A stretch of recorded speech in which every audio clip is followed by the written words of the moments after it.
अस्सलाम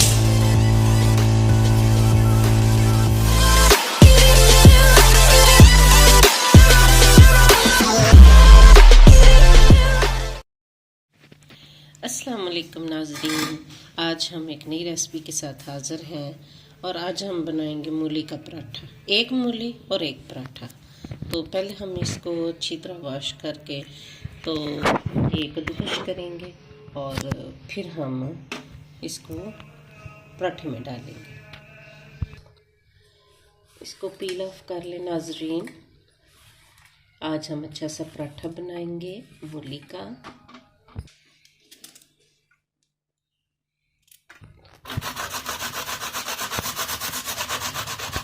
नाज़रीन, ये मैंने मूली कश कर ली है। अब हम इसका पानी जो है वो स्क्वीज़ कर लेंगे। इसका पानी स्क्वीज़ कर लें, अच्छी तरह निचोड़ना है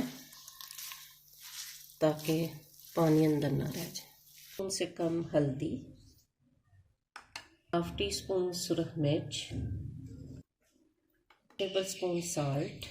नाज़रीन, ये ग्रीन जो है धनिया है जो कि अब हम इसमें ऐड करेंगे, वो भी कट कर रही हूँ। यह धनिया इसमें शामिल कर दें।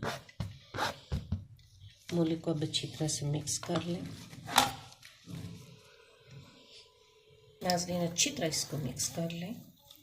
एक मूली और एक पराठा, देखें कितनी अजीब सी बात है। हम एक पराठा बनाएंगे और एक ही मूली हमने ली है। चलें जी, अब हम पेड़े बनाते हैं। हाँ जी नाज़रीन, अब इसमें ये हम मूली ऐड करते हैं। अब ये इसको पेड़े को ज़रा थोड़ा इसको बंद कर लें, बाइंड करेंगे तो फिर नहीं खुलेगी। ये देखें दोनों साइडों से मैंने इसको नाज़रीन बाइंड कर दिया है। थोड़ा सा खुश्का डालेंगे। अब इसको बेल लें। बेलते हुए भी ख्याल रखें कि ये खुले ना।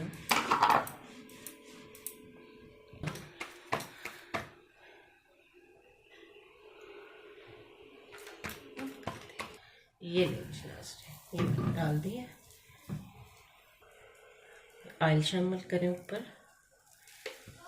जितना आपको पसंद हो उतना आप पराठे लगा सकते हैं और इसकी आंच कम रखनी है आपने। एक साइड इसकी अब हम उल्टा देंगे। ये देखें।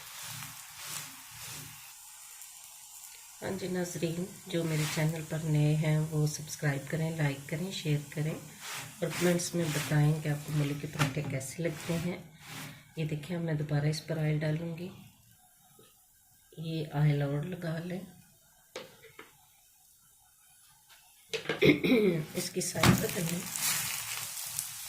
प्रेसर से मैं प्रेस करूंगी।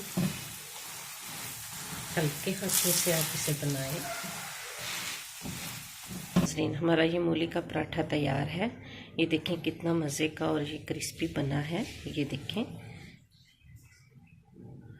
आपको अगर पसंद आए तो आप ज़रूर कमेंट्स पास कीजिएगा। इस दुआ के साथ कि शाद रहिए, आबाद रहिए, अपनी ज़िंदगी में आज़ाद रहिए और मेरी रेसिपीज़ को ज़रूर एक दूसरे को शेयर किया करें। इसी के साथ इजाज़त चाहती हूँ। अल्लाह हाफिज़।